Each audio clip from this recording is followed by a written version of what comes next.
It's a normal day in Hong Kong when suddenly the biggest tsunami in history hits the city, quickly flooding the streets and filling up the buildings. People run away in panic trying to find a safe spot where to hide, but the water is faster than them. Only those who manage to get to a floor high enough survive, and Hong Kong loses most of its population in just a couple of hours. 5 years later, Asha still has nightmares of the horror she felt that day. However, every morning she bottles up her fear and pushes through to keep on surviving. She's living in a high building that is in ruins, and she takes advantage of the trash to keep her things hidden from potential enemies. She's been savaging anything useful for the water for years and has created hiding spots all over the apartment, like making a hole under the couch cushions. Every morning, she goes to the roof and gets some clean water from her secret stash, which is also carefully hidden. After drinking some tea, she listens to the radio, but she ignores the recorded message informing about a government shelter with supplies and chooses music instead. She's careful to use headphones to avoid making extra noise. Next, she uses a towel to gather the morning dew, which she adds to her stash of water bottles. She also measures all the bottles to keep track of how much clean water she has left, and she can't help worrying because it hasn't rained in a while.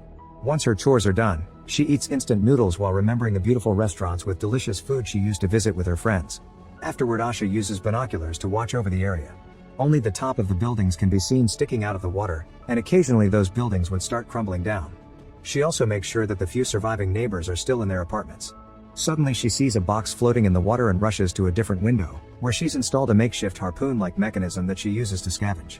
With one quick shot she manages to catch the box, but when she tries to pull it in, something in the water drags the box down and makes her hit the edge of the window, hurting her arm. Asha ignores the pain and keeps on pulling against the mysterious strength, falling back from the whiplash when the creature finally lets go of it. Then Asha brings the box inside, and the animal has its revenge by sending a wave against her. The box mostly has trash in it, but she also finds a bottle of alcohol. On her way back to the roof, Asha stares at the door at the end of the corridor before moving again, clearly upset. On the roof, she uses the alcohol to clean her wound before wrapping it up and drinking the pain down. In the evening, she hears screaming and looks outside to discover 2 boats of violent scavengers have come by and are attacking the neighbors. There's also a man on the other roof looking at her building, so Asha hides for a few seconds before looking again. It seems the boats are coming to her place, so she rushes downstairs, hides all her daily things, covers her mattress, and even throws some dirt on the hallway to make it look live-in. Then she hides behind a fake wall in a closet, making sure to keep silent as the scavengers get into the room and begin looking around for food, even checking the closet. Thankfully they don't find anything, but Asha gets startled when she hears a shot. A boy just shot his gun because he thought something moving, but it was a mistake. After the group is gone, Asha cries in relief and tries to calm herself down with a nice memory. Before the tragedy happened, Asha had gained a half-sister and she took her out for a meal to start bonding. The next day, she finds another box and among all the junk inside, she's excited to find a jar of honey. However, her happy moment is ruined when she sees a body floating in the water. Sometime later, while Asha is busy, someone sneaks inside and starts taking things from Asha's secret spots. Asha thinks she hears something but can't see anything, so she ignores it for now.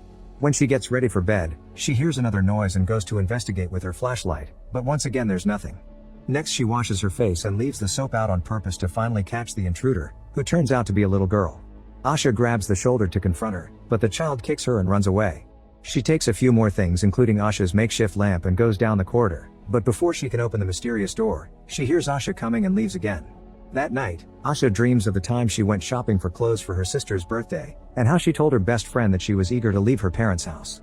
When she wakes up, she notices part of her food stash is missing, so Asha begins following the empty wrappers on the floor and finds the girl sleeping with the lantern. She doesn't have the heart to wake her up, so she goes to do some cooking instead. When the girl finally awakens, she goes around looking for more hidden compartments. Inside a fake outlet, she finds an envelope with pictures of Asha and her sister, only to be caught red-handed. The child runs away and Asha hurries to put the pictures back in their place, not noticing she accidentally dropped one. Afterward, she makes a second portion of noodles and brings it to the child while remembering the night of her sister's birthday dinner.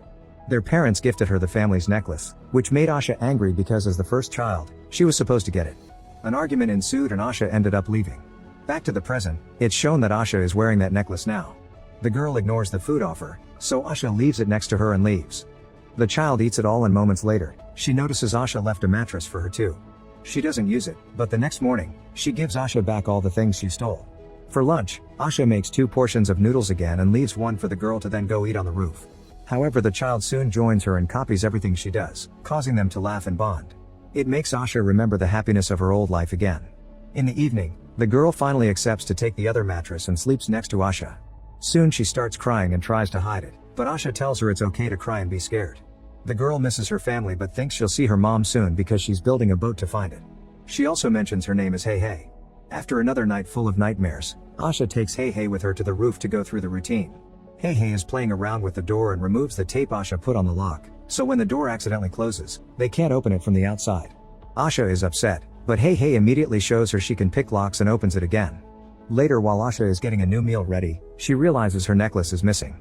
At that moment she hears some noises and looks out the window to discover the scavengers are back, so she asks Hey Hey to stay silent while they wait until they're gone.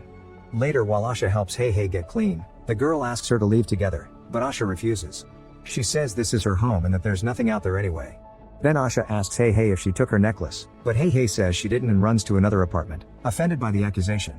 In the evening, Asha has dinner alone and notices there's water missing, so she goes to investigate and discovers Hey Hey took it to wash. This triggers another memory of her hearing news of a typhoon coming to neighboring countries, and how she fought with her mother, who wanted her to get married and be a good wife. That night the nightmares get worse and Asha keeps seeing all the bodies in the water. When she wakes up, for a second she mistakes Hey Hey for her sister. Afterward, Asha teaches Hey Hey how to deal with the electricity in the building, but Hey Hey interrupts to ask about the door at the end of the corridor. Asha asks her to ignore it because that room stinks and if they open it, the smell will spread everywhere. Another memory shows Asha watching the news, which was reporting the complete destruction of Singapore by the floods. Her mother turned off the TV and told her about the next family meeting, but Asha couldn't go.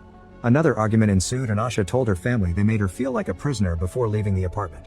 Back to the present, Hey Hey is using the radio and hears the message about the shelter, so she rushes to Asha to ask to go there. Asha refuses, explaining it's dangerous to go out. An argument ensues, so Hey Hey calls Asha angry and bitter and leaves the room. Following her into the other room, Asha discovers Hey Hey is building a raft with trash. She's also got a flare gun. Asha immediately takes it from her and makes a confession. Some time ago, she tried to leave, and the situation out there was so horrible that she had to come back. After they reconcile, Asha remembers how her sister followed her out of the apartment after the fight with her parents, asking her not to go. Asha explained it was time for her to move out, but she promised they would still hang out. The next morning it's finally raining, so Asha and Hey Hey rush to the roof to gather lots of water and put it away properly. While they're working, Hey Hey notices that Asha's necklace had simply fallen. Then Asha discovers the photo that got left behind and she's overwhelmed with memories, so Hey Hey comforts her and reminds her they have each other. When Asha goes to bed, she's surprised to find something under her pillow. It's her necklace, which fell because the clasp is broken. Feeling bad about how she treated Hey Hey, the next morning Asha begins working non-stop until she manages to build a raft. Hey Hey gets super excited, and Asha remembers the night of the argument again. Her sister was trying to tell her she left the necklace in Asha's jacket when suddenly people in the street started to run in panic because there was a huge tsunami behind them that hit the streets in seconds. Back in the present, Asha decides to gift Hey Hey her necklace. Sometime later, the duo gathers supplies to get the raft ready to leave. Hey Hey is listening to the radio and the headphones accidentally disconnect, causing the music to loudly echo in the room. Asha rushes to turn it off but soon they hear the voices of the scavengers outside. Panicking, the duo rushes to hide all their personal objects as fast as possible. Then Asha pushes Hey Hey into the hole behind the fake closet wall. There isn't enough room for both of them there, so Asha will be hiding in the stinky room.